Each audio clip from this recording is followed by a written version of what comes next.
Welcome back to Romance the Woe. This is your girl Charlie. Today we have High Achiever by Grae Bryan.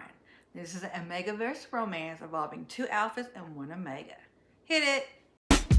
Grab yourself a book, turn the lights down low. It's time, everybody, for Romancing the Woe. High Achiever by Grae Bryan is a Omegaverse romance involving two alphas and one Omega. Now, our story starts with Spencer. Now, if you read book 1 and 2, you know this is about 3 roommates, and he's the third roommate to finally find his fated mate. So Spencer is kind of like the funny guy. He's an alpha. He's very sweet and charming. He also considers himself to be a himbo. He only believes in one-night stands. Now, he does this to protect his heart. And Spencer is all about, he wants to be cuddled. He wants to be loved on. He's so sweet. And he tells people up front that it's going to be a one-night stand because he thinks he's too much. He's always been called too much. He wants too much because he wants to romance. He wants to be loved. He wants to be cared for. He wants to be important to somebody.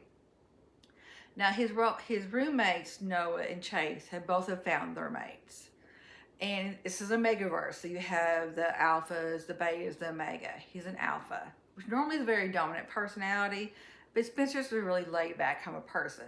So one of his roommates is named Noah, and Noah has a younger brother named Ash. Now, Ash is considered kind of jerky guy, but he's kind of got claws. But he does that because he's kind of, he grew up in a big family. He loves his family, don't get me wrong. They were great, great people. But Ash's personality is kind of prickly. People kind of take him wrong. And Ash has always kind of had his best friend, which is Ryder. Now, Ryder's an alpha. And Ryder is always considered kind of like his shadow. The family kind of adopted Ryder. But Ash and Ryder aren't brothers. They have their own little special relationship that no one really knows about.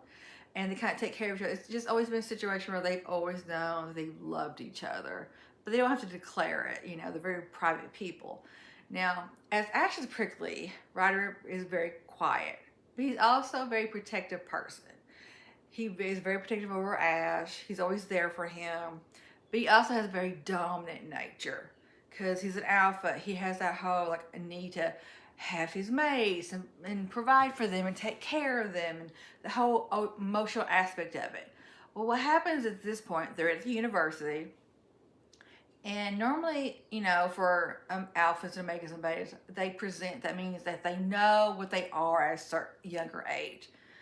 Ash doesn't have that. So what happens is suddenly he goes into heat and he's an Omega and he doesn't know how to respond to this. Of course, he has Ryder there who's his alpha.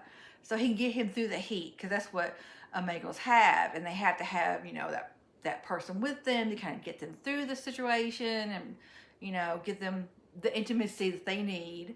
Ryder's there, but they both have been noticing Spencer. And they both have been designing Spencer. Now, Spencer just thinks that they just want the companionship. Now, of course, he just hates being alone. So he's thrilled to death that Ash and Ryder want to hang with him, want to talk to him, want to play video games with him, eat with him, whatever. But suddenly, they need him to get Ash through his heat. Now, there's more to it because they're trying to woo him. They want to woo Spencer. But Spencer, of course, has his own issues. And the story is so beautifully written because you have all 3 point of views. So you know what Spencer's thinking, Ashley's thinking, and what Ryder's thinking. And it's a great story. I highly recommend it because if you like something kind of soft and sweet, but also kind of spicy, then you definitely want to get High Achiever by Grae Bryan. And this is the book for you. I suggest you get it today. And if you like this episode, hit the like button and please share. Until next time, this is Romancing the Woe.